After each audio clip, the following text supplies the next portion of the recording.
Hi, this is Bill Federer, and I thought we would talk about the history of Valentine's Day for this episode of How We Got Here. So, February 14th, St. Valentine's Day. Where did that come from? Well, the origins of that, we need to go back and look at the Roman Empire and the centuries after Christ. The Roman Empire was being invaded by different tribes, the Visigoths and Ostrogoths and Anglo-Saxons, Jews, Lombards, Berbers.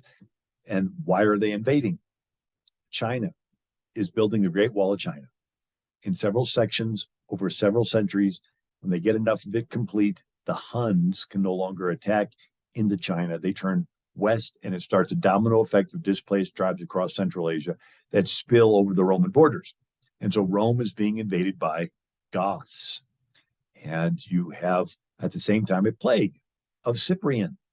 And tens of thousands die. They say like 5,000 people a day. The plague of Cyprian was a terrible, terrible plague. And so here you have Rome being invaded, this plague spreading, and as a result, you had lots of soldiers dying. And so there's a depletion of the Roman military to stop this invasion. And so you have an emperor named Claudius II, and he needed more soldiers to fight the Goths. And he thought that soldiers fought better if they were not married. And so he banned traditional marriage in the military, right? So this was sort of a version of a woke military where the definition of traditional marriage, man and woman, is sort of neglected and thrown out. And you had, at the same time, internal division in Rome. You had an assassination of an emperor, and it was Emperor Gallienus. And so the next emperor is Claudius, and he's got his supporters and he's got Gallienus' supporters, and they're had a lot of tension. And so his idea to settle the tension with Gallienus' supporters is to have the Roman Senate make Gallienus a god. We think it's sort of silly, right? That you could have a Senate vote to make someone a god, right? God with a little g. They deified him. And so to appease these supporters of Gallienus who got assassinated, that now that he's a god, he would be worshipped along with the pantheon of all the Roman gods. And the way that you would worship a Roman god is you would take a bowl full of incense, and you would take a pinch of the incense and then go over to a fire and drop it in the fire, and it would make a little flash. There's not much to it, but it was considered worshiping that god. And it was considered politically incorrect to not do it. It was considered unpatriotic. And the Christians would not do that because they were only worshiping God the Father through Jesus. And so you had this persecution against Christians. Sort of reminds you of the athletes kneeling in protest. And there was a baseball game where they're all kneeling in protest to the flag, and the Giants pitcher, Sam Coonrod, does not bow and stands there, puts his hand over his heart, says the Pledge of Allegiance. Afterwards, they said, why didn't you bow and protest? Everybody else is, the whole public, push is to have everybody bow. And he says, well, I'm a Christian. I just believe you're not supposed to kneel before anybody but God. And then you have Jonathan Isaac.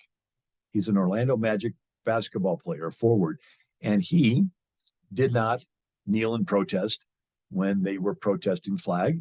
And afterwards, they asked him why, and he goes, well, I'm a Christian. I believe that we're all made in God's image, and we all partake in God's glory, and so forth. So it takes a lot of backbone to be able to stand up and not bow. There's a verse in Deuteronomy. It says, don't go along with the multitude to do evil. So everybody's doing it. And it says, don't do it just because everybody's doing it. Anyway, so these Christians would not pinch incense to the Emperor Gallienus and the other gods. And so there's another emperor named Decian, and he persecutes Christians specifically because they're Christian. And you have lots of persecutions. That first 3 centuries, there's 10 major persecutions of Christians. And you had Nero, where he would wrap the Christians in burlap, dip them in tar, put them on poles in his garden, and invite everybody to a party at the emperor's gardens. And it's nighttime, and the lights are these torches of burning bodies of Christians, and terrible, terrible stuff. And they would boil their alive and cut out their tongues and tear down the scriptures and seize all their Christian writings. And so one of the reasons we don't have a lot of history about St. Valentine is because the first 3 centuries, they would destroy all those. They would go to a church and they would tell the pastor, give us your scriptures. Give us, these letters, these gospels. And similar to Jews with rabbis, and they would defend those scrolls with their lives. Right? This is, almost 1,500 years before the invention of the printing press. And the written word was so important, and they would demand that they gave it up, and pastors wouldn't, and they would get killed. And so it was the records of Saint Valentine are sort of scarce because these records were being destroyed. Look, what we do know about Valentine is from the works of Eusebius of Caesarea, compiled around the year 362 AD. And then another book called the Martyrologium Hieronymium, which means Martyrdom of Jerome, but it's a book compiled of the martyrs, and it was compiled around 460 AD. So we're talking centuries after St. Valentine would have lived. And then fast forward to the year 1260, and another book mentions Valentine. It's the Legendus Sanctorum, and it's written by Jacobus de Varagni, and then also in 1493, the Nuremberg Chronicle. So these are writings of this scarce history of St. Valentine. What we can pick up from reading all these, it appears St. Valentine was a priest in Rome or a bishop in Terni, central Italy, Terni.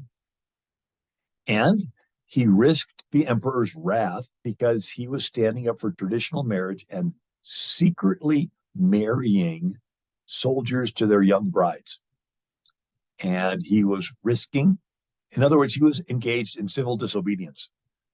He was standing up to the government, doing something the government prohibited, right? And because the Bible, Jesus says, the man shall leave the father and mother, cleave to his wife, the two shall become one.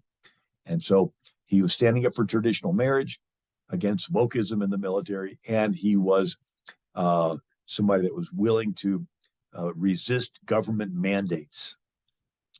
Well, Emperor Claudius also demanded that Christians deny their consciences and worship their pagan idols, and St. Valentine refused.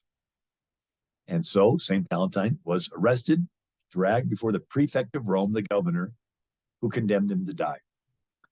And while awaiting execution, his jailer, Asterius, asked St. Valentine to pray for his blind daughter. And when she miraculously regained her sight, the jailer converted to Christianity and was baptized with many others. And right before his execution, St. Valentine wrote a note to the jailer's daughter and signed it, "From your Valentine."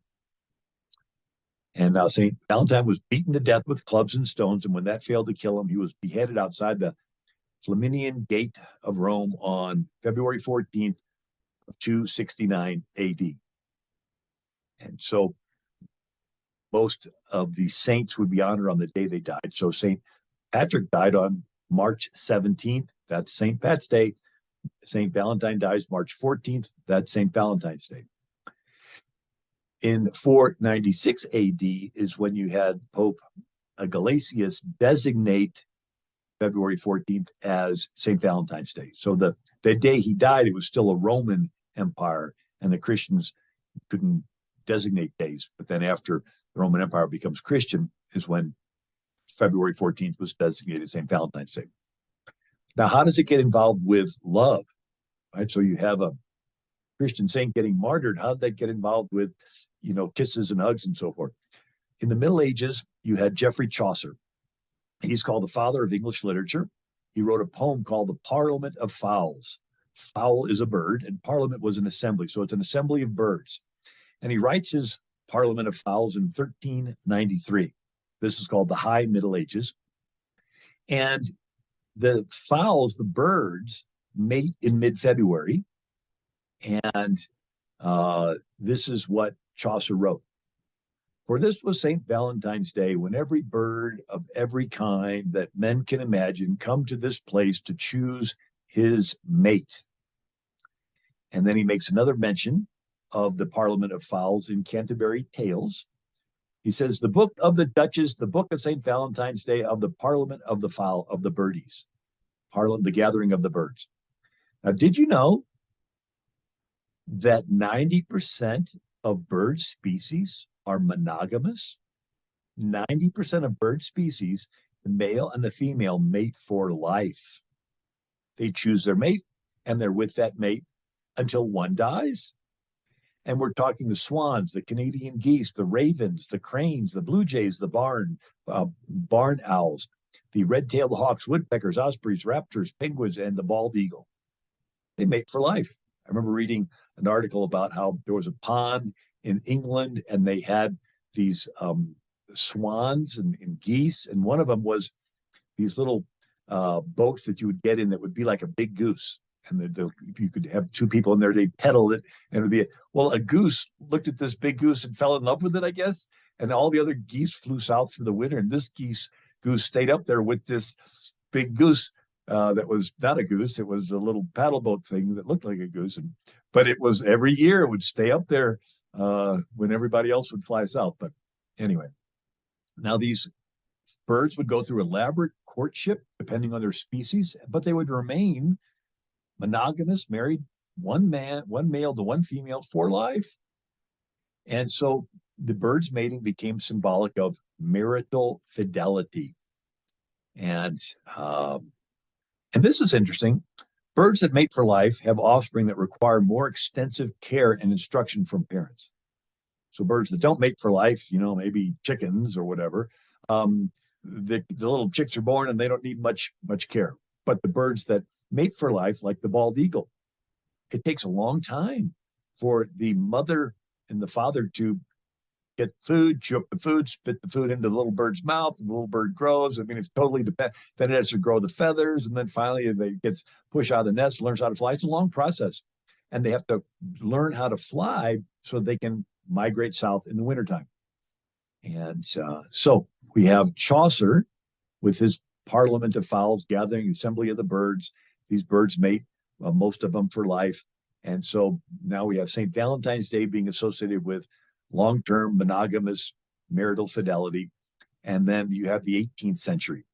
And this is when you have traditions develop of giving flowers to the girl and giving confectionaries to the girl. Confectionaries are sweets, right?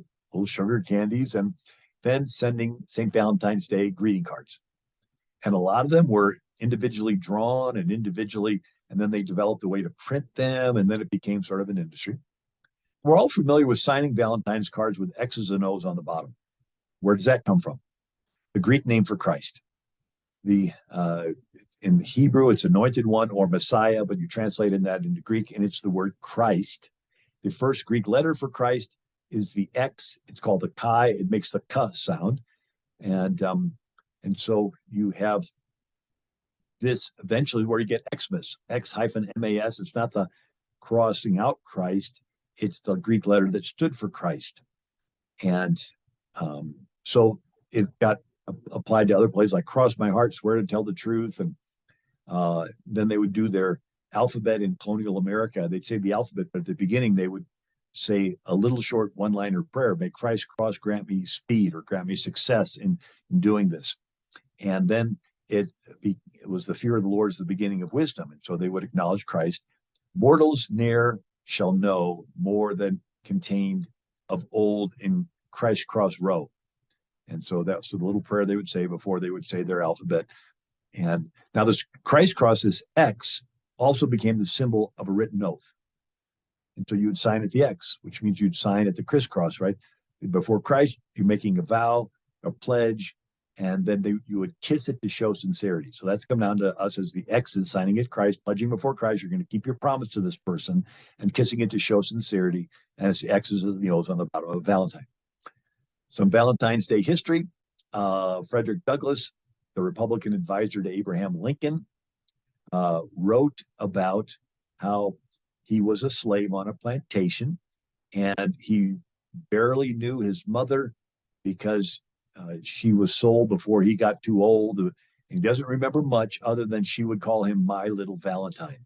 And since they didn't keep track of when slaves were born, he figures that since she called him that day, he was born on February 14th.